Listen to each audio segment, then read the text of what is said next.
नमस्ते साथीहरू। आज चाहिँ म यो कोलाको फुल बुङ्गोको अचारको रेसिपी लिएर आएको छु। यो चाहिँ ट्रेडिसनली हाम्रो नेपालमा यसको अचार बनाएर खाने चलन रहेको छ। मिठो हुन्छ। सर्वप्रथम यसलाई यसरी यसको सबै यो निकालेर बिचको भाग निकाल्नु होला, कलिलो।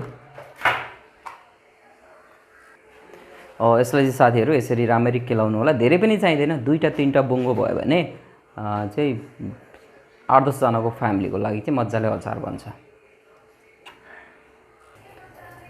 साथीहरू यो केलाको बुङ्गालाई चाहिँ यसरी यो प्रेसर कुकरमै यसलाई उसिन्नुपर्छ, छिटो हुन्छ प्रेसर कुकरमा।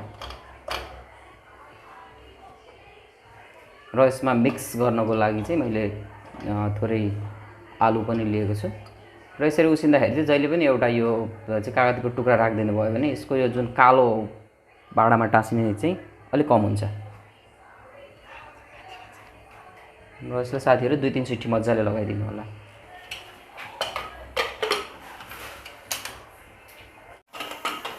यो चाहिँ उसिनेर रेडी भएको छ साथीहरू। यो हेर्नु त साथीहरू, मैले अघि यो कागती राख्यो भने चाहिँ यहाँनिर कालो लाग्दैन भनेर भनेको थिएँ नि कुकरमा। हेर्नु त कस्तो क्लिन छ। साथीहरू मैले यो चाहिँ केलाको फुल अथवा बुङ्गोलाई यहाँ यसरी राखिदिएको छु। यसलाई चाहिँ अब यसरी म्यास गर्नुपर्ने हुन्छ।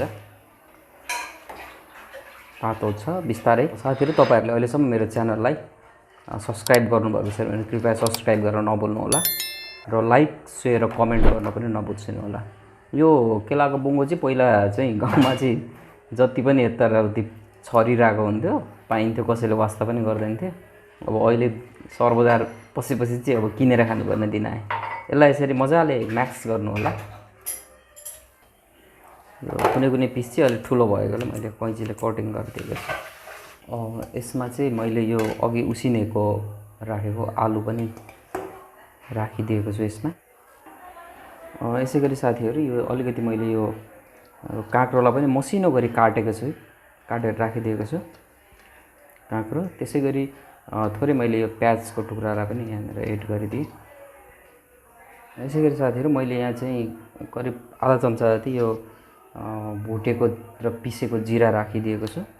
र यसै गरी मैले यहाँ करिब आधा चम्चा जति चाहिँ यो बिरे नुन, कालो नुन राखिदिएको छु। यसले चाहिँ राम्रो टेस्ट आउँछ अचारमा जहिले पनि बिरे नुन राख्दा। र यसै गरी मैले अलिकति यो रेगुलर नुन पनि एड गरिदिएको छु। यसमा चाहिँ साथीहरू अलिक एक्स्ट्रा स्वादको लागि चाहिँ मैले यो थोरै टिमुरको धुलो पनि एड गरिदिएको छु साथीहरू। टिमुरलाई भुटेर पिसेको धुलो। त्यसै गरी यहाँनिर चाहिँ यो छोप राखिदिएको छु मैले, ठुलो ठुलो 2 चम्चा। यो चाहिँ आलसको छोप हो साथीहरू। यसमा तिल, फिलुङ्गे जेको छोप राखेर बनाउँदा पनि हुन्छ। यसै गरी साथीहरू मैले यहाँ बेसारको धुलो राखिदिएको छु करिब 1 चम्चा जति। र कलरको लागि थोरै अलिकति यो रेड मिर्ची पाउडर, काश्मिरी मिर्च पनि राखिदिएको छु साथीहरू। यो मैले अचारको चाहिँ झान्नको लागि चाहिँ मैले यहाँ तेल बसाएको छु साथीहरू। करिब 2 चम्चा जति तेल राखिदिनु होला साथीहरू। यो झान्नको लागि चाहिँ यो तेल चाहिँ मजाले तातिसकेको छ। र यसमा मैले आधा चम्चा जति मेथी राखिदिएको छु। यो आधा चम्चा जति जिरा, साबुत जिराको आगो सानो गरिदिनु होला। त्यस पछाडि यो ग्रिन चिली, हरियो खुर्सानी, र आगो बन्द गरिदिनु होला साथीहरू। धेरै जल्न सक्छ।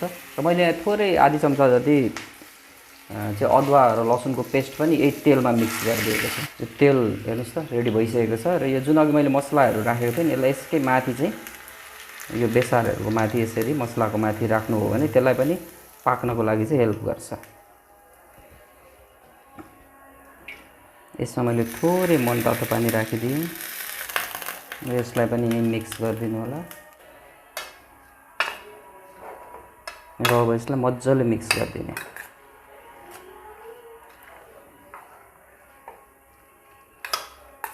कागती हाल्न बाँकी छ साथीहरू। मैले यसलाई हल्का मिक्स गर्दैछु साथीहरू। यसमा कागतीको रस पनि एड गरिदिनु होला। यो कागती चाहिँ घरकै कागती हो हाम्रो, पछाडि बारीमा लटरम्म कागती फलेको छ। अब चाहिँ यसलाई फाइनली राम्ररी मिक्स गरिदिनु होला।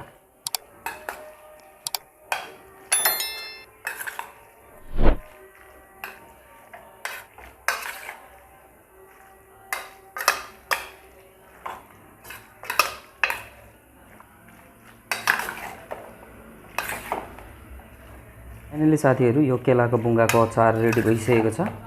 तपाईँले चाहिँ भिडियो हेरेर प्रतिक्रिया दिनु होला र यसरी नै बनाएर खाने पनि प्रयास गर्नु होला। एकदमै मिठो हुन्छ। यो ट्रेडिसनल नेपाली रेसिपी हो। यो पुरानो मान्छेहरूले बनाउनु हुन्थ्यो। अहिले लगभग लोपै हुन लागिसक्यो होला अब त यस्तो चिजहरू। लाइक सब्सक्राइब र कमेन्ट गर्न चाहिँ नभुल्नु होला। हेर्नुहोस् त साथीहरू, धन्यवाद।